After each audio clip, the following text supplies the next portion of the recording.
All right, so let's get started.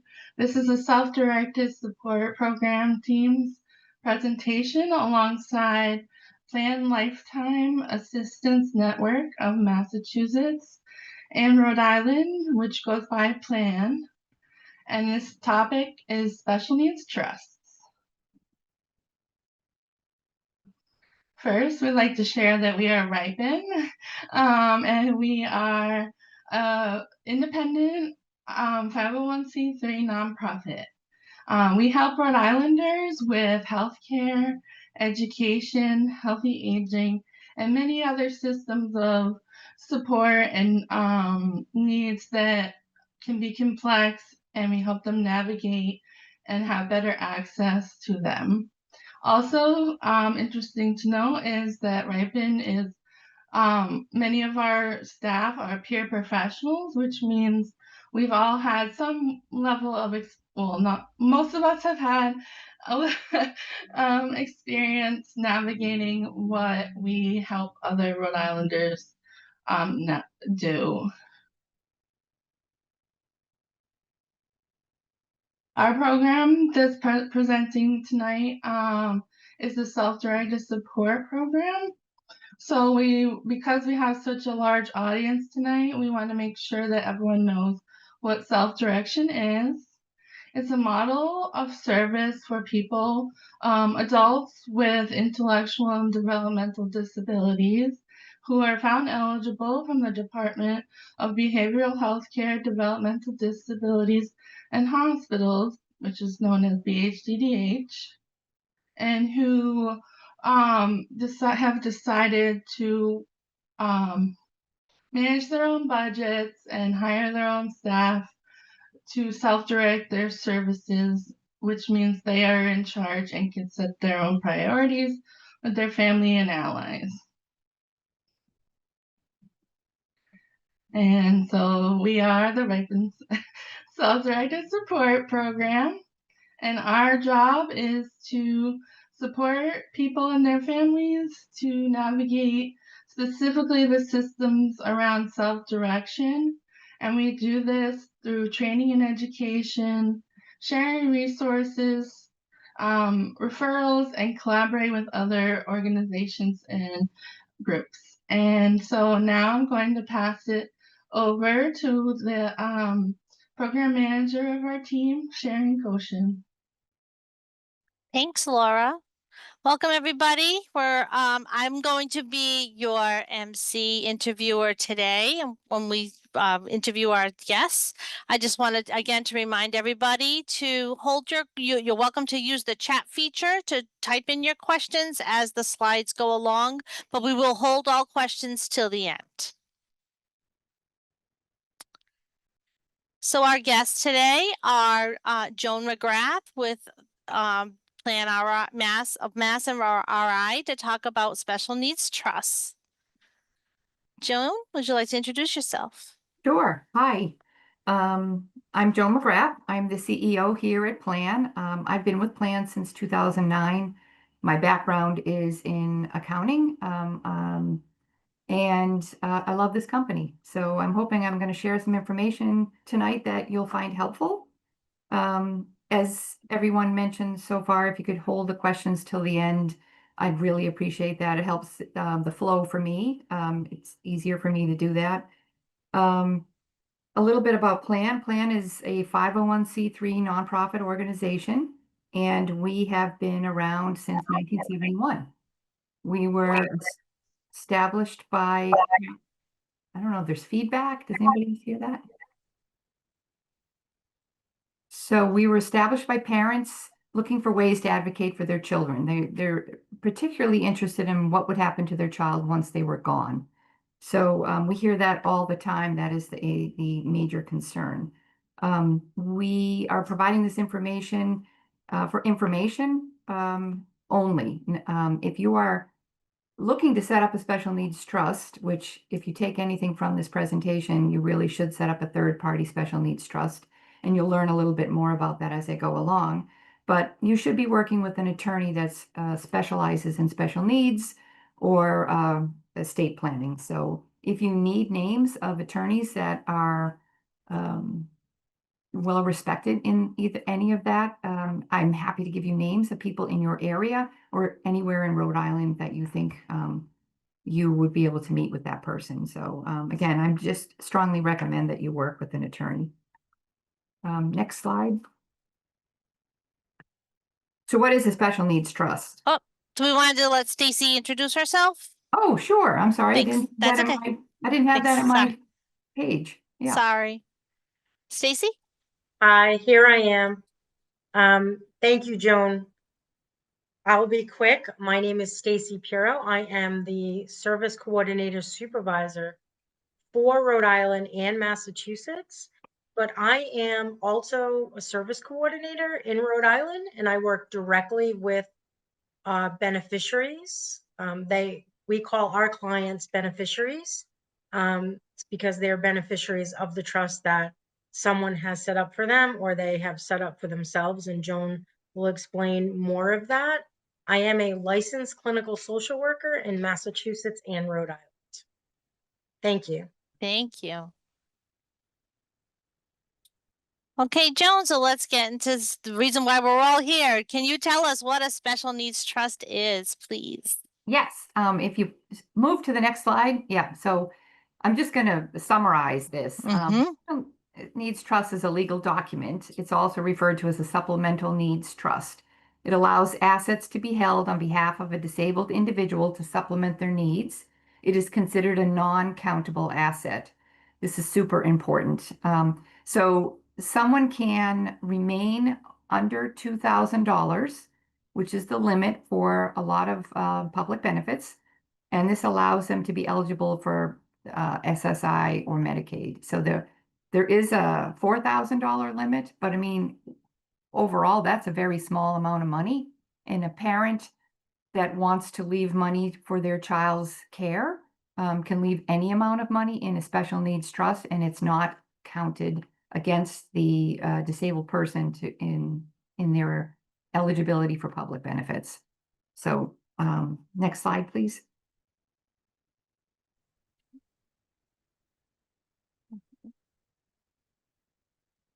So why would we want a special needs trust, Joan? Okay, so next slide has and we'll share all of these slides with everyone so you can look at them later, but it really provides that peace of mind. As I said at the beginning, anybody that has a loved one with a special need, the most important thing to do is to set up a third-party special needs trust. And we'll talk about different special needs trusts that are out there, but the third-party special needs trust allows that parent to know that there's something in place if the worst should happen to them. It allows the person a special needs trust can be used for quality of life purchases. So recreation, vacation, things that are not otherwise covered by public benefits. Sometimes even some therapies that, wouldn't be considered pet therapy, something that Medicaid or SSI wouldn't pay for. Your trust could be used to pay for that. It improves family relationships. I had a call today with a gentleman whose mother set up a trust many years ago. She passed, the trust funded, and she set his sister up as the trustee. Well, now the brother and sister don't speak because the brother does not want to have to ask his sister for money. So the sister, it's a no-win situation. So, and I'll talk a little bit about the responsibilities of a trustee going forward, but it really does help to set up a special needs trust with how it all will roll out so that everybody knows what their role is. And it assures there will be funds available to cover the costs not covered by benefits. So, and that's really important for a lot of parents. Next slide, please. So who benefits from a special needs trust? Really, it's individuals with disabilities of any disability. Family members, as I mentioned, they can rest assured that the person is going to be cared for. And then people that have disabilities where it's there may be some brain damage, something that's impairing their ability to manage money. So yeah, we work with every type of disability you can think of. So Stacy, who you met, is part of a team of social workers. And those social workers are skilled in all sorts of different disabilities. So if one social worker is assigned to a case and another social worker that's her specialty, they work together. Next slide. Okay. So now the next few slides, we're gonna cover all the different types of trusts that there are, right? Yes. Okay, here we go. So there are three basic types of special needs trusts: the third-party standalone special needs trust, the first-party D4A special needs trust, and the pooled D4C special needs trust, which could be in either a first party or a third party. So, to talk a little bit more about it, actually, I think you can go to the next slide. I have a slide that talks about the actual trust. So the third-party standalone is drafted by an attorney, and it's for one person. It's individualized for that person. It's more flexible, and the trust is established and funded by someone other than the beneficiary. So this is a third-party standalone trust. It could be by parents or grandparents. Any number of people in the family can contribute to this third-party trust. You can have more than one trust. It's very flexible, and it's really, as I said, third-party trust is really the way to go. It can be either a professional trustee or a non-professional trustee or a family member. So such as a family member, it could be an attorney, it could be a bank. But the most important thing here is there's no Medicaid payback. So that's why it's really important to plan accordingly. So the money that's left to this child stays with the child. At the end of the child's life, the money can then go to whoever else you want it to go to, another sibling, some other family member, a charity, you decide. So there's so much flexibility in this. In our case, you can set up a third-party trust, future funded, and it just sits there until both parents have passed, and the money then can flow into the trust to support the child. There's a lot of things that happen once that trust is set up, but let's just talk generally at this point. The second type of trust is a first-party D4A trust. And again, that's drafted by an attorney for one beneficiary, and it's individualized for that beneficiary, the disabled person. It's established and funded by the disabled person's own funds. And we'll talk a little bit about that going forward. The important part for a D4A trust is the person must be 64 or under at the time the trust is established. Again, the trustee may be professional or non-professional. What's important here is that there is a Medicaid payback. So the Medicaid is entitled to be reimbursed for any amount of money that they've paid out for that person in their lifetime. So really important to understand the differences and really to act on setting up that third-party trust. Third type of trust, which is the next slide, is, there it is. Yep, is the pool trust. So the pool trust is administered by a nonprofit, such as Plan. So Plan can be a trustee of any type of special needs trust, but most people know us for this pool trust situation. So the trust has a master trust, and each individual person can join the trust by what's called a joinder agreement. And the joinder agreement brings the person into the master trust, and then the funds for each person are pooled for investment purposes only. So each person maintains their own separate account. So if you want to take money out or deposit money in, it goes into your account. If money is liquidated to pay a disbursement because we keep it invested, any capital gains or capital losses are yours and yours only. So if someone else is taking more money out faster than you are, doesn't affect you because that's in their account. So everybody has an individual sub-account.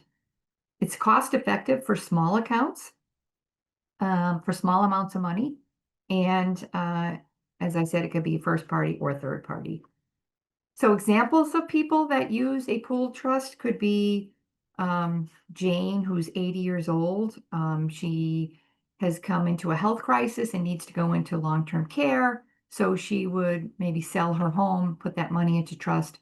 There's no 5-year look back, and it's not considered countable. She can go right into the nursing home and get the care she needs, and still use those monies to support other things that she wants to do in her life.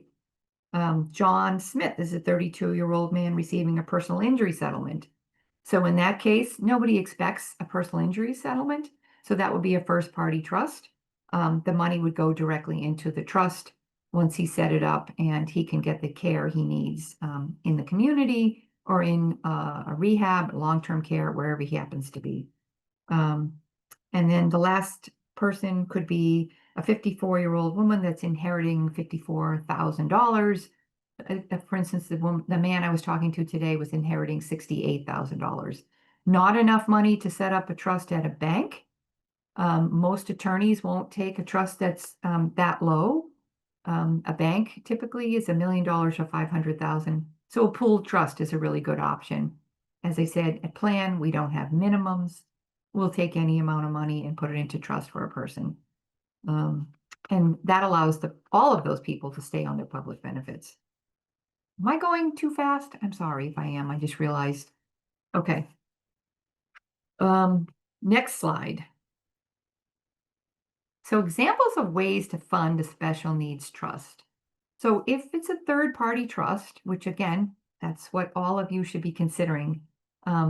Life insurance can be used to fund a trust, inheritances from relatives, grandparents, parents, whoever, and retirement accounts. That's a really good way to fund a third-party account.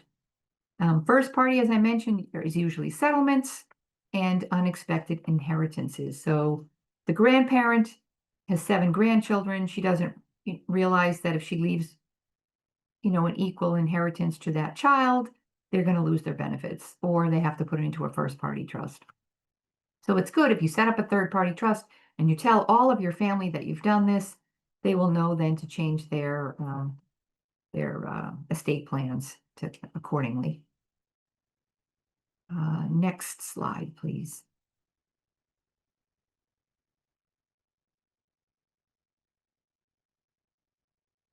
So considerations when establishing that special needs trust.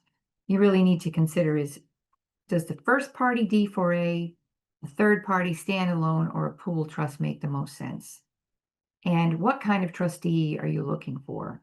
Are you looking for the nonprofit, an attorney, banking institution, or a non-professional trustee such as a family member or a friend? All of these people can be trustee. Every one of these people could be a trustee. It really comes down to, do they have the skill set to do what's required of a trust? And then how do you want the funds to be managed, professional versus non-professional? So I guess I should talk a little bit about that. So as I mentioned before, banks and attorneys, many of them want $500,000 or $1 million in order to do it. It's not cost effective for them to be able to administer a trust for a lower dollar amount. So you want to really think about that. If you go with a nonprofit, you want to make sure that the nonprofit's been around for a while. You want to make sure that they in our case, we have this is why people come to us for that social worker. The social worker goes out and meets with the beneficiary and the beneficiary's family. You want to make sure that the money is being invested and that the return on investment is enough that really the goal is to have that trust last as long as possible, so that the investment return is high enough that it covers any fees, but also grows. And that's really the goal. And that's the goal with your own investments as well. Next slide. Okay, so we just heard that not all special needs trusts are the same. Oh. So what makes Plan different? Please tell us. Okay, so as I mentioned, the biggest difference is the service coordination on staff, the licensed social worker that is assigned to every case. And they are really the point person. They establish a relationship with the family and with the beneficiary to make sure that the person is taking advantage of what they're entitled to, really. benefits that they may be entitled to. I can't tell you how many people come to us and they don't realize that their child could qualify for certain benefits. Or, that there are programs out there that they would benefit from. And often public benefits offer programs that if you're not on public benefits, you can't take advantage of. So you really do want to learn options out there for you. You need to know that there is attorneys out there that focus on this. And if you get the right trustee, they can point you in the direction of of an attorney that really specializes in this and really has your child's best interest at heart. I mean, that's really what you want, is to make sure that this is something that is I had this woman reach out and she said, who is going to make sure that my son is getting haircuts and his nails are trimmed and he lives in a clean environment? I know we will, because we have somebody like Stacy that goes out and visits with the beneficiary to make sure that they are in fact living in a clean and good, healthy environment, that they're well cared for, that they're getting what they need. And if you have smaller assets, a pool trust is really your only option, your best option. If you're over 65 and you need a special needs trust, your only option is a pool trust. But if this is a trust for, somebody under the age of 64 or under, you have options and you really want to look into those options. Ask questions. Next slide. So I'm just going to glaze over this because I don't want to focus too much on plan, even though I think it's wonderful and it's your best option. I would highly recommend that you check out our website. Our website has a lot of information and it allows some questions. You can read the website and come up with questions that you can ask any trustee.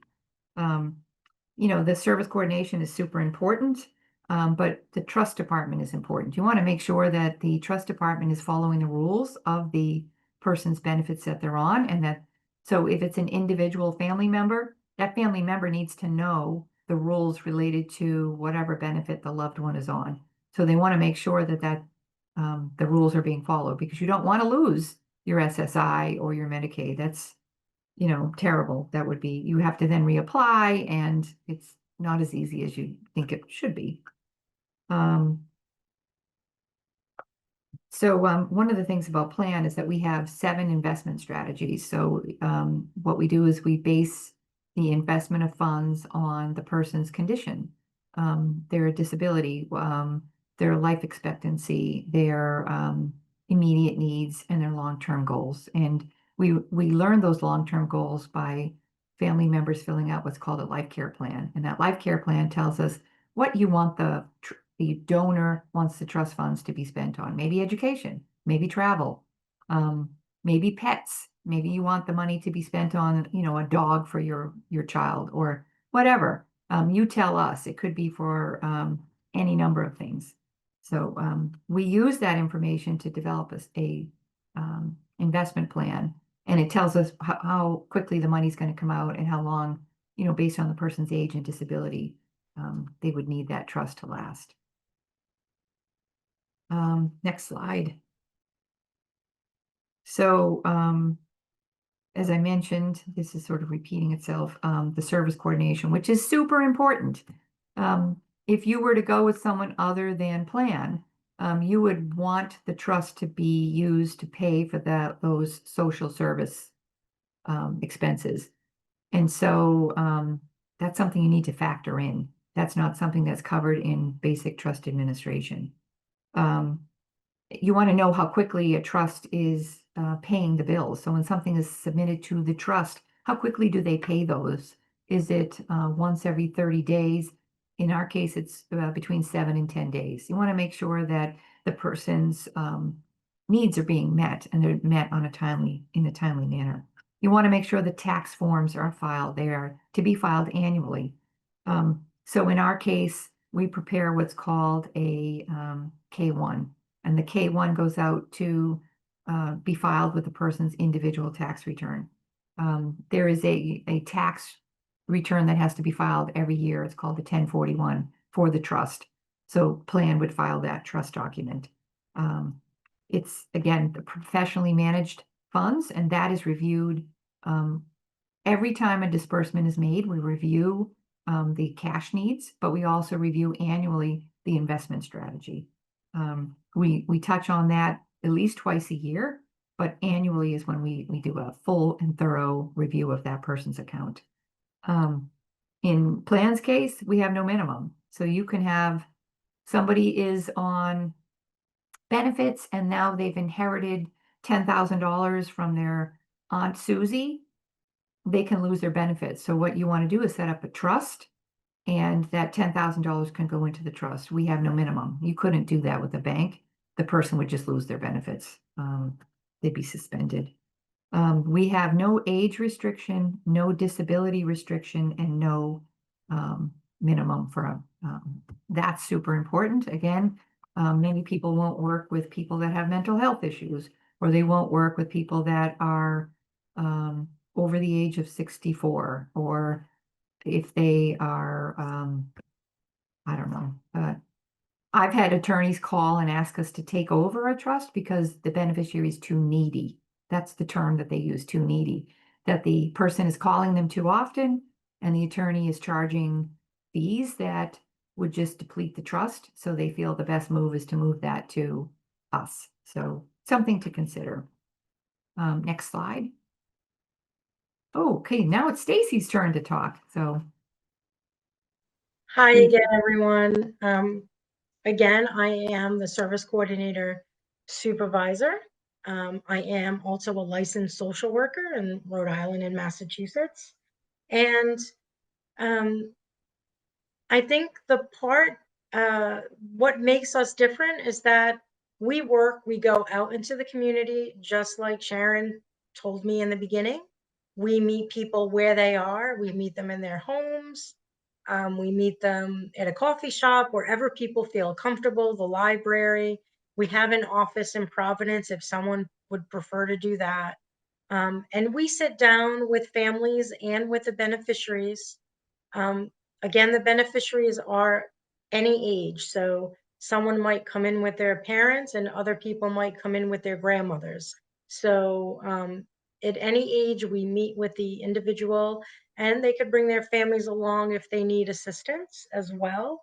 We sit with them and we listen to what they need. We ask them what their benefits are. We talk to them about what their hopes are and how they would like to use this trust and what is important to them. Do they need a new bed because maybe they haven't bought one in 20 years and they're having some physical pain and they need to buy a new mattress? Maybe there are some people that sometimes we supplement their needs by providing help with vet bills, and sometimes and it could be anything. Someone's wish was always to go to Disney, and so we're able to help them put that in their spending plan. Just think of the spending plan as this is their wish list. These are the things they want to use their trust for that are going to improve the quality of their life. Everyone is assigned a service coordinator, and we are the point of contact for plan. The beneficiaries really get to know us very well, and we build relationships and trust with the beneficiaries so that they know that we're available and that they can call us when they need things. So we do work closely with our team, and we work getting disbursements completed. We guide people on how to complete the paperwork that needs to be done, because it can be confusing, but it's not impossible. We provide that type of education to the beneficiaries and their families, and it takes more than once, and that's okay. We have the time to spend with them, either virtually or in person, a phone call, however best the person, is going to learn how to do that and how to submit things, so that they could get their disbursements paid for by their trust. So we are experienced, as Joan mentioned, with all types of disabilities, whether it's mental health, developmental disabilities, physical disabilities, disabilities related to aging, because if they're an older population, sometimes family members have cognitive disabilities or dementia. Families are allowed to have what we call a disbursement person, where sometimes a family member could help with disbursements if the person's, ability to make decisions are impaired. That is allowed when someone's filling out their application. So it sounds, you know, it sounds like a difficult process when I know we hear from the accountants or from, other professionals talking about the trust, but it is an amazing opportunity to set your family up more comfortably than you otherwise, would be able to, because their benefits would be jeopardized. So I think I covered everything. What do you think, Joan? I think so. Yeah. All right. Thank you. Yeah. So why consider, oh, I'm sorry. So different ways of funding the trust. I know in my case, and I think for a lot of people, retirement benefits are what they have. I get calls all the time, and I've actually had someone say this to me, that they can't retire and they can't die because they won't have enough money for their child to continue. So we always suggest that you reach out to your insurance or whichever and get your beneficiary designation form filled out and have your life insurance be used to fund your child's third-party special needs trust when you pass. But the biggest work for most people is either in their home or their retirement accounts. And for retirement accounts, again, you want to fill out what's called a beneficiary designation form and have the money from your retirement accounts fund the trust. We work a lot with this. Not everybody does this. So we work with Webster Bank. They're actually the custodian for the funds. They hold the funds. So if someone wants to fund their trust with a retirement account, we can set that up as an inherited retirement account and take what's called a required minimum distributions into that account. And again, it gets spread out over the person's life. That's really excellent. So the next slide talks a little bit more about this. It's something called the Secure Act 2.0. And because of that, that allows your retirement benefits to be spread out over the life of the disabled person if the account's set up properly. So Plan has a lot of experience with that. If that's something that you want to look into, you want to make sure that the trustee can actually do that. It's for many people, this is the money they have, is their retirement accounts. So definitely something to look into. And again, gets back to set up that third-party trust. If you do nothing else, set up a third-party trust, and it doesn't have to be funded until you pass. I think that's all I Okay. was going to say. All right. Yeah. So thank you both, Joan and sorry, Stacy, for Yeah. for all that valuable information. I really appreciated the real life scenarios that you gave us. And we would like to open this up now to questions. So, Jane, do we have any questions in the chat for Joan or for Stacy? Hi, yes, so we do. So Okay. the first question, which thank you, that was wonderful.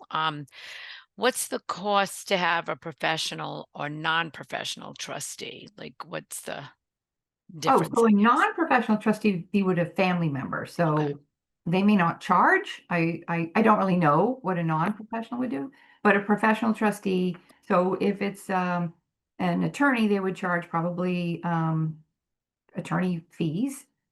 Some attorneys would reduce that fee as a trustee But still, you're talking an hourly fee. So every time you call the person, you're going to be paying a fee. There are a lot of great attorneys out there that do this. Great attorneys. I can't say, oh, can people mute again? For some reason, this feedback. So again, there's some great attorneys out there that can help you set up a trust and be a trustee. But what we have found that sometimes after 10 years, 15 years, that attorney is now retiring and someone else in that office will be taking over as trustee. So that's why I think with an organization, you get sort of, we have a team. So if Stacy is going to retire, somebody from her team would take over. I don't think Stacy's retiring anytime soon, but that's how it works. Yeah. Okay, great. So, and then the fees. So to set up a special needs trust, you would pay, in our case, there's an enrollment fee, and then there's no other fees until the person funds the trust. So the enrollment fee is $500. And that's to get our attorney to review the documents to make sure that you have the authority to set it up and that, it's all legal. And that's it. Then there would be no other fee until it's funded. But every year you'd have somebody from our organization would reach out and ask, are there any changes? Is there anything we should be aware of? Just to make sure that everything is as it should be. So I'm sorry, I hope I answered that question. That was great. Thank you, Joan. And actually, I think you just answered another question. The question was, is there a cost if the trust is not funded? You said just the initial fee setting up Right. and not until it's funded. So thank you. You're ahead of the game. Yeah. There's more. Hold on a second. Okay. It's lighting up now. Can a house be put into a trust? So a house can be put into a trust. So our documents actually allow us to take the trust into, take the house into the trust. We currently do not do that. So what we recommend is that a separate trust be set up, and the trust that's with us can be used to pay for the expenses for the house. A house can be very expensive, and so you want to make sure you have enough money in a trust to cover the expenses. The last thing you want to do is have the trust funds be spent on a house and then you end up having to sell the house because you can't afford to maintain it. So you really have to think that through and make sure you have enough money in a trust to cover the expense of the house. But I know if I was in this situation, that's what I would want. I'd want my child to be in a place that they're familiar with. Okay, that was great. Thanks, Joan. And then are there limits on amount an individual can withdraw at once? No. So in a special needs trust, the only requirement is that you do not violate the rules related to that. So you can't spend the money on something that is already covered by public benefits. But the money can be spent on, say you need somebody to come to your home every day and take care of you. The trust can be used to pay for that. So that can be very expensive. You just need to make sure that there's enough funds in the trust for the long term. So you really want to have a plan in place to take care of that person. And that's a lot of where the social worker comes in. They can help you plan out the needs that you might have and maybe the best options for you. They'd give you some suggestions. And I know there's different, like you could qualify for certain I don't know if pay supplies, Stacy, but you could be in something and then there's something that can be used to supplement your rent, Right. Yeah. I'd also like to mention, I want to just look at that word, amounts an individual can withdraw. So we're not going to distribute money to the beneficiary because we're going to protect their benefits. It never goes directly. That's right. Stacy's correct. It never goes directly into the hands of the beneficiary or the disabled person, because if you do that, now you violated the trust. But any amount of money can be spent for, Right. you're going on a $5,000 vacation and you have a $500,000 trust. So there isn't a limit on that. It's just based on the So need of the the person. trust would pay for the vacation and the expenses for food and things like that that are part of the vacation. And again, we always have in mind that we're going to protect the benefits of the beneficiary. That's correct. Thank you for that clarity. I was going to say thank you. That's Yeah. a great point.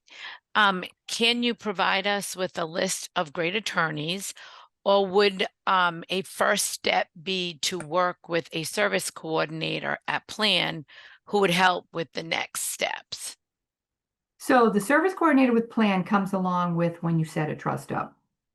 Currently, we don't offer service coordination. I'm actually looking into it because people call me all the time asking for this, where we would provide that as a, a service, an hourly service. But right now, the service coordinator comes when you set up a trust.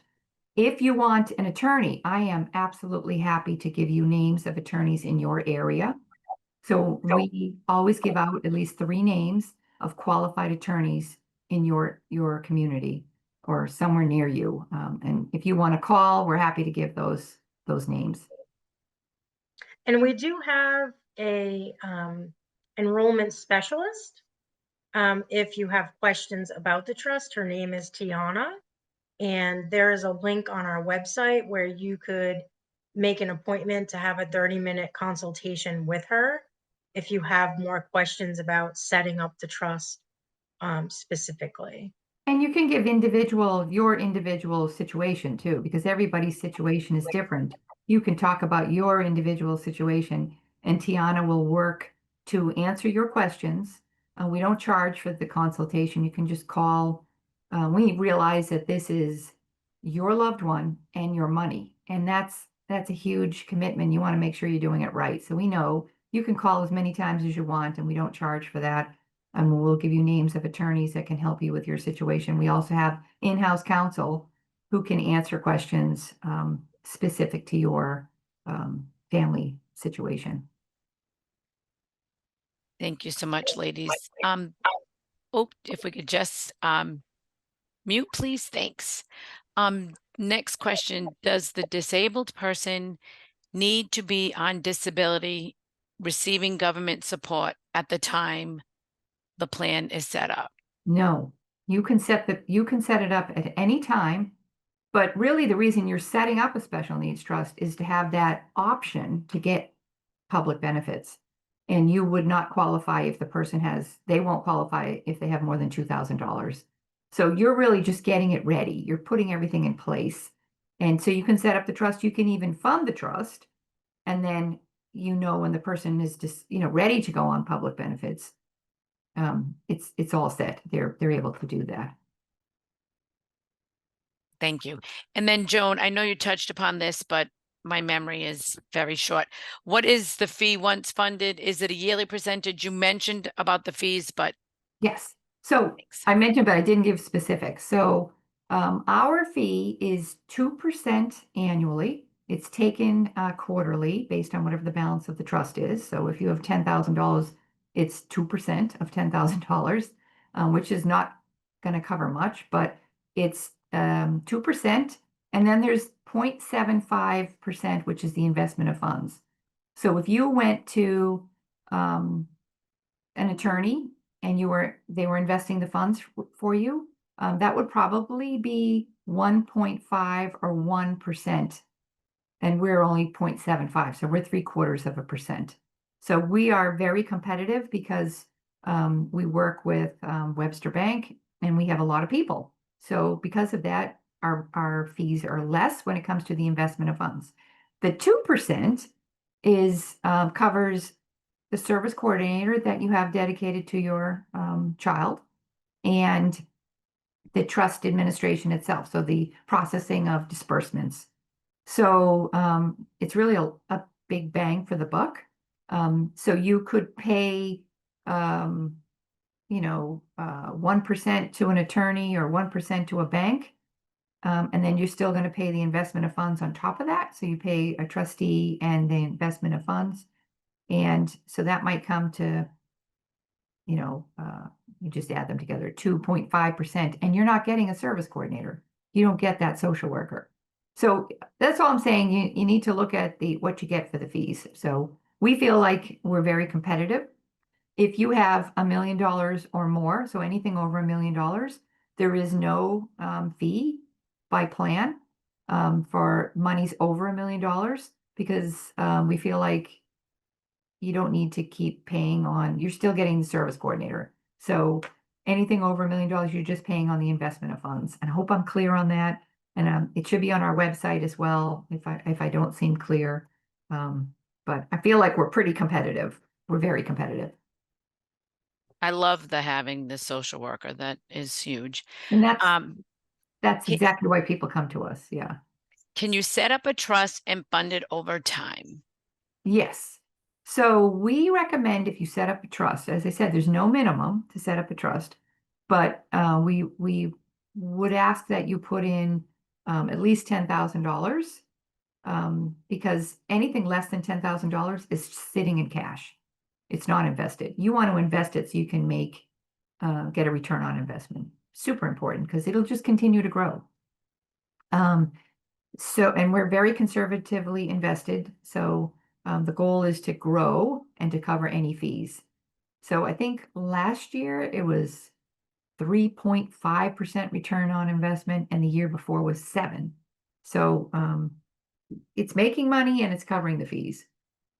Or maybe it was 8%. I can't remember. I'm sorry. What was the rest of the question? Nope, that was great. Thank Okay. you. And then hold on a second. The next question was, should you have an ABLE account too? I always recommend having an ABLE account if you're able to. So to have an ABLE account, you must be diagnosed with a disability before the age of 26. Next year in 2026, it's going up to the age of 46. That ABLE account is limited to whatever the gift tax exclusion is for the year. So I think this year it might be 21,000 or 19,000. Like you can only put that much money into a trust, into a ABLE account. You can put any amount into a trust. You can use your trust to fund the ABLE account, which is really great. It might be $18,000. I'm sorry, I don't know the number, but so that then can be used to what is SSI? Is it food that can't be purchased, Stacy? Like you can use a ABLE account to food, or is it rent or? No, actually with the ABLE account, I believe, if that's what you're asking, you can pay household expenses. Yeah. But with SSI, we're not allowed to pay for rent. Correct. So that's why it's important to have an ABLE account. Really important to have an ABLE account so that you can use that for things that, you can't use other funds for. You can use that if you're working, you can take the money and put it into your ABLE account. So if a person is working, they can put some of that money into the ABLE account. I think it's an extra $13,000 can go into the ABLE account. They work really well together. The thing with an ABLE account is that it has a Medicaid payback. So if there's any money in that account after the person passes, they could take all of the money that's in that ABLE account. So you want to have that third party trust and use the third party trust funds to put into the ABLE account and then just use it. You want to make sure you use it. If you don't use it, you can continue to save money in the ABLE account, but once you hit $500,000, your benefits can be suspended. But I can't imagine how long it would take to get to $500,000 with just a limit of every year it goes up. So it could be 18,000, 19,000, 20. It's going to take a long time. And it's really Gotcha. not for that purpose. It's really to use it. And it gives the person some flexibility. So I always say you should have both. It's really a great tool. I'm actually going to be speaking at the Attainable Conference coming up in Worcester. And that the whole focus is ABLE. Great. And we're actually hosting our webinar next month. We have the Rhode Island State Treasurer's Office coming to talk about Rhode Island ABLE accounts. So that was a great segue. Well, Jane, that's we'll take one or two more questions because we are coming up on the hour. So what do you have left for us? Okay, I have a few. The next one, if a beneficiary passes, then the pool trust owns their residual funds, correct? No. So there is a pool trust that does that. We do not do that. So that money goes back to whoever you tell us you want the money to go to. But there is another trust in your state that does that. And we don't. So the money goes wherever you tell us it goes. We do not retain that funds. So If we it's a do third- retain, if it's a first party trust, we do retain either 10 or 20%. And then this goes back to Rhode Island Medicaid, so they get paid back. But if it's a third party trust, we don't retain anything, and the money goes to whoever you tell us to send it to, the sibling, whoever. Thank you. Thank you for bringing that up. That's another thing that makes us different than everybody else. Okay, and then is there no Medicaid payback with the special needs account? If it's a third party trust, there is no Medicaid payback. That's why I keep saying you really want to set up a third party trust. You want to set that third party trust up, and then you tell us where the money goes after the person has died. But in the meantime, that money is spent on the beneficiary, and there's no Medicaid payback. If it's a first party trust, meaning you didn't plan, you didn't put a third party trust, someone left money to your child, that then becomes a first party trust. So set up that third party trust and share the information. All right, Jane, last question. Can Last, yep. go ahead. Can, Nope, go ahead. can someone fund their own third-party trust, Joan? And no, a third party trust can only be from someone else, some outside person. It's called a third party for a reason. It's a third person, somebody else that funds that trust. Okay. All right. And I So- saw something about fees there. You're very transparent about the fees. So if you have questions about fees, there's an enrollment fee and an annual fee, and then there's a tax preparation fee. Those are the only fees we have. Okay. And then Sharon, can I just, will we put, Yes. we'll get some lawyers from Joan in Rhode Island that we could send out to folks? Is that? Or would you prefer that they call you to get that list? I'm not sure that's something we'll have to find out offline. I'm not sure Yeah, if so we're able to do that. we can give you a list of attorneys that are in your neighborhood or your local, where you want them to be. And I'm happy to share that list. So yeah, no problem. Okay. Yeah.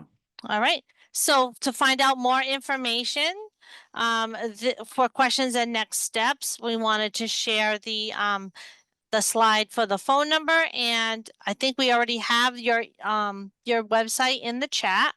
Looks like Tiana's calendar might get a little busy after after tonight. That's great. Yeah, and we do have many people that can answer questions, but Tiana says she's the point person. And again, I'm seeing more questions come in. Please call, and we'll try and answer all those questions.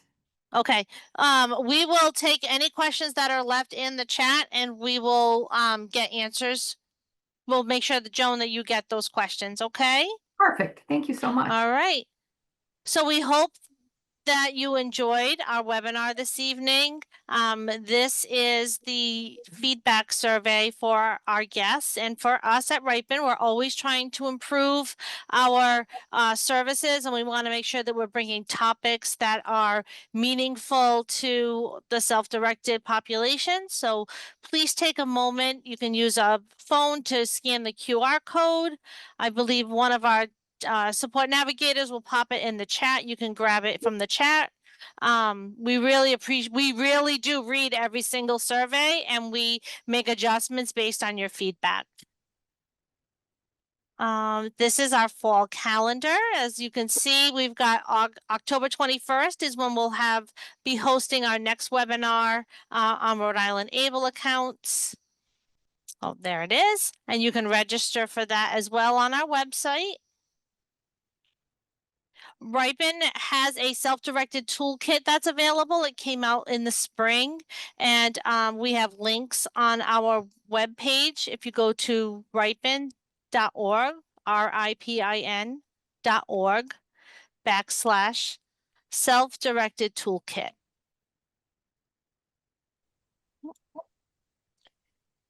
And then we also, if you haven't already, sign up for our monthly newsletter called The Navigator. It's available in English and in Spanish, and we're always sharing different about what's going on in with our community partners, as well as special events that are happening every month. You can always view our content about anything that you've missed or want to go back and check out some of our other recorded webinars. You may do that as well. And of course, if you have any questions, you can always reach out to us directly at Ripon at 401-270-0101. We have a call center that will take your call and make sure that it gets filtered to one of our support navigators on our team. Or you can reach us by email at self-directed support@ripon.org. Thank you, everybody, for joining us this evening. We hope you have a wonderful day.